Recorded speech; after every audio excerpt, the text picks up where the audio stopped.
bəzi kilit nöqtələr var. Onları indi diqqətə çatdırmaq istəyirəm. Biz Azərbaycan Xalq Cümhuriyyətinin idarə etmə formasını onun istiqlal bəyannaməsinin olan maddələrdən artıq bilirik və testlərin hazırlanmasında, xüsusi test tapşırıqlarının hazırlanmasında əsasən bütün nüansları diqqət eləməliyik. Onlardan biri bilirik ki, Azərbaycan Xalq Cümhuriyyəti demək ki, qanunverici hakimiyyəti müəyyən dövrlərdə həm Milli Şurada, həm parlamentdə və bu iki dövrün aralıq dövründə müəyyən tarixi səbəblərə görə ikinci hökumət kabineti də bu fəaliyyəti göstəribdir. Bizim əsas diqqət eləyəcəyimiz hazırlanan testlərdə bu nüanslara diqqət eləmək lazımdır. Onların həm hazırladığımız bu cədvəldə, bu sxemin içərisində onların rəhbərləri də göstərilib, onlara da xüsusi diqqət eləməliyik. Bildiyimiz kimi Azərbaycan Xalq Cümhuriyyəti Tiflis şəhərində elan olunub və Milli Şuranın fəaliyyəti də məhz oradan başlayır. Amma Milli Şuranın biz fəaliyyətini tarix dərslərində və yaxud tarix dərslərimizdə iki hissəyə bölürük. Onlardan biri onun birinci fəaliyyət dövrü və ikinci fəaliyyət dövrü. Bu da niyə bu qədər önəmlidir? Çünki test tapşırıqlarında test müəlliflərinin xüsusi diqqət yetirdiyi əsas mövzulardan biridir ki, burada həm dövrləşməyə diqqət eləməliyik, həm də xüsusi demək hökumətlə fərqli xüsusiyyətlərini diqqət eləməliyik. Səbəb nədən ibarətdir? Çünki hər bir müdavim abituriyentlərdə olduğu kimi istər-istəməz müəllim də Milli Şuranın hansı fəaliyyətlə məşğul olduğu, onun səlahiyyətlərinə nələr daxil olduğunu xüsusi demək ki, bilməlidir. Milli Şuranın hər iki fəaliyyət dövründə ona rəhbərlik eləyən Məhəmməd Əmin Rəsulzadə idi və buna da əsasən daha çox diqqət edirik. İkinci hökumət kabineti Azərbaycan Xalq Cümhuriyyətinin 5 hökumət kabinetindən daha çox tədbirlər görənlərdən biridir.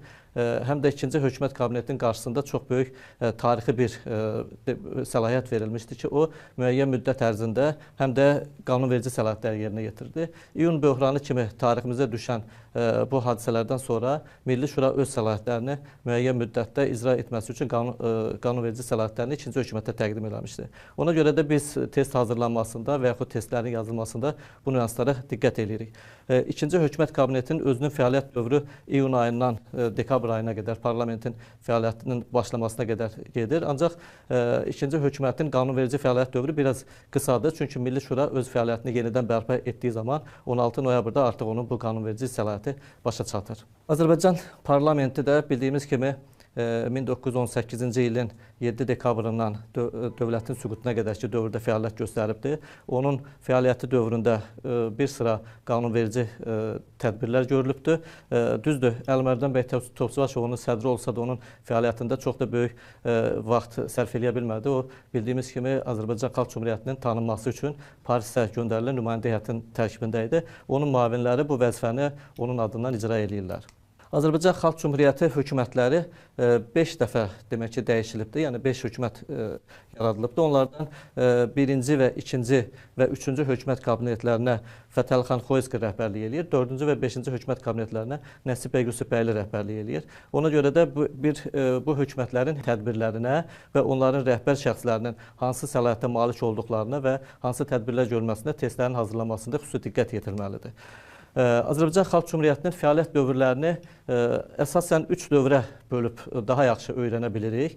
Onun birinci fəaliyyət dövrü Tiflis dövrüdür. Daha sonra Gəncə və Bakı dövrləridir. Onlar da konkret olaraq müəyyən dövrləri əhatə etdiyi üçün testlərin hazırlanmasında və xüsusən MİQ imtahanlarında və yaxud tələbə qəbulu imtahanlarında və yaxud sertifikasiya imtahanlarında belə bir nüanslara diqqət olunur ki, onların hansı fəaliyyət dövründə hansı tədbirlər görülübdür.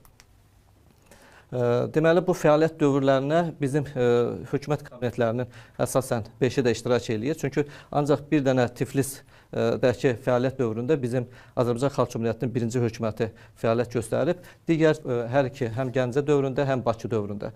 Bunları düzdür, Tiflisdən idarə olunsa da paytaxt deyildi, amma Gəncə və Bakı dövrlərini bölməyinin əsas səbəbi Azərbaycan Xalq Cümhuriyyətinin paytaxt şəhərləri olmasıdır. Xalq Cümhuriyyəti dövrünün əsasən daxili və xarici siyasəti və onun mədəni tədbirləri, düzdür, mədəni tədbirlərini də daxili siyasətinə daxil edirik, amma bəzi hallarda isə bu testlərin hazırlanmasında fərqləndirilir. Burada daha çox əsasən nəyə diqqət eləməliyik? Hansı fəaliyyətin, hansı hökumətin dövrünə aid olmasından asılı olmayaraq o dövlət quruculuğu, sosial-iqtisadi, mədəni və xarici siyasət tədbirlərindən seçilirlər. Bunu bizim tarix müəllimlərimiz artıq kifayət qədər çox mənimsəyiblər, çox yaxşı bilirlər, ona görə də diqqətlidir. Biz sadəcə olaraq bir xatırlama ilə bunları yenidən nəzərə çatdırmaq istəyirik.